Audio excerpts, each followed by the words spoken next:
নমস্কার, আমি কোয়েল। আপনি শুনছেন আজকের পত্রিকা ইউটিউব চ্যানেলের খবর। আজ জানবো পশ্চিমবঙ্গ, দেশ ও বিদেশের সমস্ত তাজা খবর। আপনি যদি আমাদের চ্যানেলে নতুন হয়ে থাকেন তাহলে অবশ্যই চ্যানেলটি সাবস্ক্রাইব করুন। প্রতিদিনের তাজা খবর আপনার হাতের মুঠোয় পৌঁছে দিতে আমরা সদা প্রস্তুত। তাহলে খবরের শুরুতেই জানিয়ে দিই আজকের সংবাদ শিরোনাম। বিএলওদের নিরাপত্তা নিশ্চিত করতে আরও কড়া কমিশন কি নির্দেশ দিল? ফুল টাইম কাজ করতে হবে বিএলওদের, কতদিন পর্যন্ত? রাজ্যের সমস্ত স্কুলে গেল চিঠি, আর কি বলা হলো? এবার মালদহে তৃণমূলের বিএলএর মৃত্যু, এসআইআর আতঙ্কের অভিযোগ। ফের দলবদল করতে চলেছেন হেভিওয়েট তৃণমূল বিধায়ক, শোরগোল ফেলে দিলেন শুভেন্দু। চাকরি থাকছে, সুপ্রিম কোর্টে খারিজ হয়ে যাওয়া 26,000 শিক্ষকদের নিয়ে বড় সিদ্ধান্ত এবার। বালি বোঝাই লরি পিষে দিল বিজেপি কর্মীকে, উত্তপ্ত জামুরিয়ায় লাঠিচার্জ পুলিশের। কমিশনের কড়া নজর, নন্দীগ্রাম ও রামনগরে স্পেশাল অবজারভার, শুভেন্দুর কেন্দ্রে বিশেষ তৎপরতা। টিকিটের 100% টাকা ফেরত দিতে হবে, একই সঙ্গে সুজিত অরূপকে গ্রেফতারের দাবি শুভেন্দুর। বিস্ফোরক হুমায়ুন কবির, ফাঁস হল মুখ্যমন্ত্রীর গোপন তথ্য। শাহজাহান মামলার সাক্ষীকে গাড়ির ধাক্কা, 72 ঘন্টার মধ্যে গ্রেফতার পিছু নেওয়া বাইকার। বামদের হাত থেকে তিরুঅন্তপুরম কেড়ে নিল বিজেপি, অভূতপূর্ব বললেন কংগ্রেসের শশী থারুরও। কেরলে পরিবর্তনের ইঙ্গিত। মঙ্গলেই প্রকাশিত হতে চলেছে খসড়া তালিকা, উৎকণ্ঠায় কোটি কোটি ভোটার। নাম আছে কিনা জানবেন কিভাবে? যুব ভারতীতে ঢুকতে বাধা রাজ্যপালকে, গেটের বাইরেই অপেক্ষা টানা 10 মিনিট। আমার জীবনটাই নষ্ট হয়ে গেল, ব্রিগেডে ভেজপ্যাটি বিতর্কে মারধরের শিকার রিয়াজুল, জামিন পেলেন অভিযুক্তরা। মসজিদ তৈরির আগেই জুম্বাবারে বাবরি স্থলে কাতারে কাতারে ভিড়, এদের ঘুম ছুটে গেছে, কাদের কটাক্ষ হুমায়ুনের। মেসিকে দেখতে 10 লক্ষ টাকার টিকিট, খবর পেতেই নবান্নের কাছে রিপোর্ট তলব রাজ্যপালের। ছিল না আধার ভোটার কার্ড, গলায় ফাঁসি দিয়ে আত্মঘাতী ব্যক্তি, এসআইআর আতঙ্কের অভিযোগ। বিশাল ষড়যন্ত্রের অভিযোগ, বাবরি মসজিদ বানাতে পারবেন তো হুমায়ুন, কি বললেন? উত্তর কলকাতার সবকটি আসনে বিজেপি জিতবে, মানিকতলা থেকে হুঙ্কার শুভেন্দু অধিকারীর। জয় শ্রীরাম ধ্বনি, গেরুয়া পতাকা, যুব ভারতের বিশৃঙ্খলার পেছনে কারা, উঠছে প্রশ্ন। টার্গেট মতুয়া ভোট, রাজ্যে আরও 7 সভা মোদির, শুরুতেই নদিয়া। অভিষেক বন্দ্যোপাধ্যায় মুখ্যমন্ত্রী হবে না হবে না হবে না, সুকান্ত। রান্না না করে রাঁধুনিরা মোবাইল নিয়ে ব্যস্ত, মিড ডে মিলে বিস্কুট দিতেই অভিভাবকদের হাতে আটক প্রধান শিক্ষিকা। শীঘ্রই রাশিয়া ইউক্রেনের সংঘাত থামবে, পুতিনের সঙ্গে বৈঠকের পর মন্তব্য তুরস্কের প্রেসিডেন্টের। ভারতের উপর শুল্ক বেআইনি, ক্ষতিগ্রস্ত আমেরিকা, ট্রাম্পের বিরুদ্ধে প্রস্তাব পেশ মার্কিন সংসদে। পঞ্চ অক্ষ তৈরি করতে চলেছে আমেরিকা, থাকবে ভারত, রাশিয়া, চীন ও জাপান। আসন্ন নির্বাচনের আগেই রক্তাক্ত মায়ানমার, জুন্টা বাহিনীর বিমান হামলায় নিহত অন্তত 34। ফের সক্রিয় পশ্চিমী ঝঞ্ঝা, বড়দিনের আগে শীতে কাঁপবে বাংলা। জেনে নিন আজকের আবহাওয়ার আপডেট। এতক্ষণ শুনছিলেন সংবাদ শিরোনাম, এবার জানাবো বিস্তারিত খবর। আর 3 দিন পর খসড়া ভোটার তালিকা প্রকাশ হবে। তার আগে বুথ লেভেল অফিসার ও এসআইআর এর কাজে যুক্ত অন্যান্য অফিসারদের নিরাপত্তা নিয়ে কড়া পদক্ষেপ করল জাতীয় নির্বাচন কমিশন। বিএলওদের ওপর কোনো রকম হিংসার ঘটনা হলে দ্রুত এফআইআর করার নির্দেশ দিল। এই নিয়ে রাজ্যের মুখ্য নির্বাচনী আধিকারিককে চিঠি পাঠিয়েছে কমিশন। যদি কোনো বিএলওর ওপর হিংসার ঘটনায় এফআইআর না করা হয় তাহলে দায়িত্বপ্রাপ্ত অফিসারের বিরুদ্ধে ব্যবস্থা নেওয়ার হুঁশিয়ারি দিয়েছে কমিশন। রাজ্যের মুখ্য নির্বাচনী আধিকারিককে পাঠানো চিঠিতে কমিশন জানিয়েছে, বিএলও ও এসআইআর এর কাজে যুক্ত অন্যান্য অফিসারদের নিরাপত্তা সুনিশ্চিত করতে হবে। রাজ্যের সমস্ত ডিইওকে এই নির্দেশ দেওয়ার জন্য সিইওকে জানিয়েছে কমিশন। বিএলও ও অন্যান্য অফিসারদের নিরাপত্তা সুনিশ্চিত করতে সমস্ত পদক্ষেপ করতে বলেছে কমিশন। বিষয়টি তৎপরতার সঙ্গে সমস্ত ডিওকে জানানোর জন্য সিওকে চিঠিতে জানানো হয়েছে। ওয়াকিবহাল মহল বলছে, খসড়া ভোটার তালিকা প্রকাশের পর বিভিন্ন জায়গায় বিক্ষোভের আশঙ্কা রয়েছে। যেহেতু বিএলওরা বাড়ি বাড়ি গিয়ে এনুমারেশন ফর্ম বিলিও সংগ্রহ করেছেন, তারা বিক্ষোভের মুখে পড়তে পারেন। তাই তাদের নিরাপত্তা সুনিশ্চিত করতে চাইছে কমিশন। কয়েকদিন আগে সুপ্রিম কোর্টও বিএলওদের নিরাপত্তা সুনিশ্চিত করতে নির্দেশ দিয়েছে।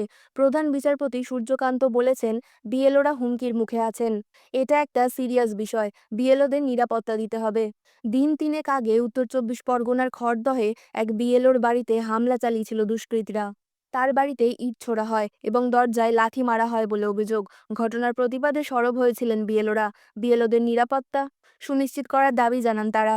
এবার কমিশন নির্দেশ দিল, বিএলওদের ওপর এরকম কোনো হিংসার ঘটনা ঘটলেই এফআইআর করতে হবে, অন্যথায় দায়িত্বপ্রাপ্ত অফিসারের বিরুদ্ধে পদক্ষেপ করা হবে। তৃণমূলের সকলেই এখন চোখ মুখ বন্ধ করে এসআইআর এর বিরোধিতা করতে শুরু করেছেন, কিন্তু হঠাৎ করেই তৃণমূলের এক বিধায়ক এসআইআর এর ক্ষেত্রে কোনো আপত্তি দেখছেন না। স্বাভাবিকভাবেই সেই আব্দুল গনিকে নিয়ে জল্পনা বাড়ছে বিভিন্ন মহলে।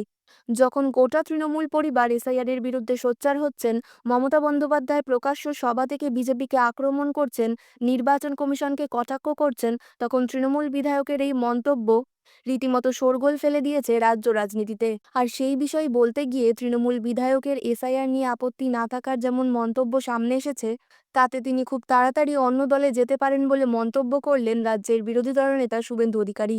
এসআইআর হওয়ার অনেক আগে থেকেই তৃণমূল নেত্রী দাবি করতে শুরু করেছিলেন যে তিনি নাকি কোনো মতেই এসআইআর হতে দেবেন না। পরবর্তীতে পশ্চিমবঙ্গে এসআইআর হয়েছে। ইতিমধ্যেই সিস্টেমে আপলোড করার সময়সীমাও পার হয়ে গিয়েছে। বিরোধী দলনেতা শুভেন্দু অধিকারী প্রতিনিয়ত দাবি করেছেন প্রায় 1 কোটির কাছাকাছি নাম বাদ যেতে পারে। আর এসবের মধ্যেই তৃণমূল যখন এসআইআর এর বিরোধিতা করছে, তখন তৃণমূল বিধায়ক আব্দুল গনি আবার এসআইআর এর ক্ষেত্রে কোনোরূপ সমস্যা দেখতে পাচ্ছেন না।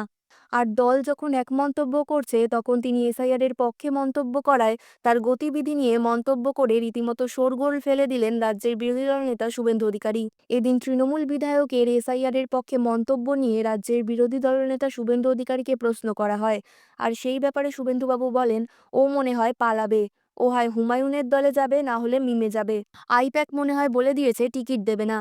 উনি ওনার নিজের বিধানসভা কেন্দ্রে তৃণমূলকে জেতাতে পারেননি। সুজাপুর বিধানসভা কেন্দ্রে কংগ্রেসের ঈশা খান চৌধুরী অনেক ভোটে লিড নিয়েছেন।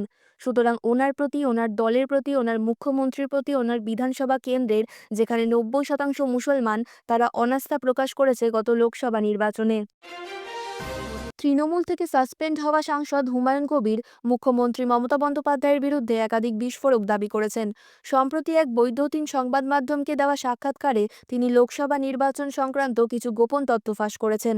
হুমায়ুন কবিরের দাবি অনুযায়ী গত লোকসভা নির্বাচনে বহরমপুর আসনে অধীর চৌধুরীর 70,000 ভোটে জয় নিশ্চিত ছিল। একইভাবে মুর্শিদাবাদ কেন্দ্রেও মোহাম্মদ সেলিমের 30,000 ভোটে জয় নিশ্চিত ছিল। তার অভিযোগ, এই পরিস্থিতি আঁচ করেই ভোটের ঠিক 7 দিন আগে মুখ্যমন্ত্রী মমতা বন্দ্যোপাধ্যায় তাকে ফোন করে ইউসুফ পাঠান এবং আবু তাহেরকে জেতানোর জন্য সক্রিয় হওয়ার অনুরোধ করেন। রাজ্যে এসআইআর করে মতুয়া বাসিন্দাদের সবথেকে বেশি বিপদে ফেলার চেষ্টা চালিয়েছে নির্বাচন কমিশন ও কেন্দ্রীয় বিজেপি সরকার।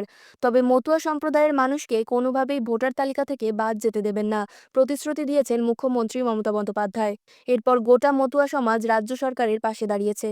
এই পরিস্থিতিতে মতুয়া ভোট ব্যাংক বাঁচাতে এবার মাঠে নামছেন খোদ প্রধানমন্ত্রী নরেন্দ্র মোদী। রাজ্যে নির্বাচনের আগে এসআইআর শুরুর পরে প্রথম সভা তিনি এবার মতুয়া এলাকাতেই করতে চলেছেন। আগামী 20শে ডিসেম্বর প্রধানমন্ত্রী নরেন্দ্র মোদীর জনসভা নদিয়ার রানাঘাটে। শীতকালীন অধিবেশন শেষ হলেই বিজেপি বাংলায় জোর কদমে ভোট প্রচার শুরু করেছে। বিজেপি সূত্রে জানা গেছে আরও 7টি সভা হবে নরেন্দ্র মোদীর। তার মধ্যে প্রথমটি হবে রানাঘাটে। প্রস্তুতি তুঙ্গে।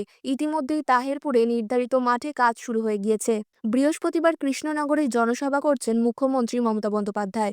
মতুয়া সম্প্রদায়ের মানুষের পাশে থাকার বার্তা দেওয়ার পাশাপাশি ভোটার তালিকায় নাম না থাকলে ধর্ণা দেওয়ার বার্তা দিয়েছেন। স্বভাবতই এই বার্তার পরে মতুয়া এলাকাগুলিতে আরও বেশি আশঙ্কাজনক বিজেপির পরিস্থিতি। নদিয়ার রানাঘাটও এখন মতুয়া সম্প্রদায়ের একটি গুরুত্বপূর্ণ কেন্দ্র। ফলে এসআইআর নিয়ে মতুয়াদের মধ্যে তৈরি হওয়া উদ্বেগ নিরসনে রানাঘাটকে বেছে নিয়েছে বিজেপি। রাজ্যের বিজেপির সাধারণ সম্পাদক জগন্নাথ চট্টোপাধ্যায় জানিয়েছেন, 20 তারিখ তাহেরপুরে প্রধানমন্ত্রী আসছেন।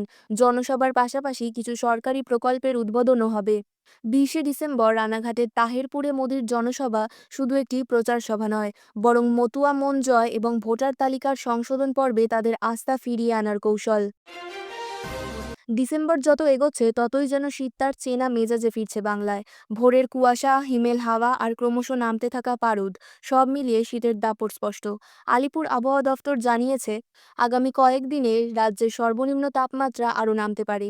বিশেষ করে বড়দিনের সময় দক্ষিণবঙ্গে কনকনে ঠান্ডার সম্ভাবনা প্রবল। শনিবার সকাল থেকেই রাজ্যের একাধিক জেলায় ঘন কুয়াশার চাদরে ঢেকে গিয়েছে চারপাশ। উত্তরের হাওয়ার জেরে শীতের প্রভাব আরও বাড়ছে। আবহাওয়াবিদদের মতে, উত্তর পশ্চিম ভারতে সক্রিয় একটি পশ্চিমী ঝঞ্ঝার জেরে এই ঠান্ডার পরিস্থিতি তৈরি হচ্ছে। আসন্ন এক সপ্তাহে দক্ষিণবঙ্গের সর্বনিম্ন তাপমাত্রা 11 থেকে 12 ডিগ্রি সেলসিয়াসের আশেপাশে ঘোরাফেরা করবে। বড় কোনো পরিবর্তনের ইঙ্গিত নেই। কলকাতায় পারদ থাকতে পারে 14 থেকে 15 ডিগ্রির মধ্যে। আপাতত তাপমাত্রা স্থিতিশীল থাকার সম্ভাবনাই বেশি। তবে কুয়াশা ও ঠান্ডার দাপট সবচেয়ে বেশি অনুভূত হবে বাঁকুড়া, পুরুলিয়া, মুর্শিদাবাদ, হাওড়া, পূর্ব ও পশ্চিম বর্ধমান ও হুগলি জেলায়। উপকূলবর্তী এলাকাগুলিতে সকালবেলায় হালকা থেকে মাঝারি কুয়াশা দেখা যেতে পারে। উত্তর ও দক্ষিণ 24 পরগনা, নদিয়া, হাওড়া ও হুগলির বেশ কিছু এলাকায় ভোরের দিকে অগভীর কুয়াশার সম্ভাবনা রয়েছে। কোথাও কোথাও দৃশ্যমানতা নেমে যেতে পারে বিপজ্জনক মাত্রায়। তাপমাত্রায় বড় রকমের ওঠানামা না হলেও 1 ডিগ্রি সেলসিয়াসের এদিক ওদিক হতে পারে। উত্তরবঙ্গে শীত আরও তীব্র।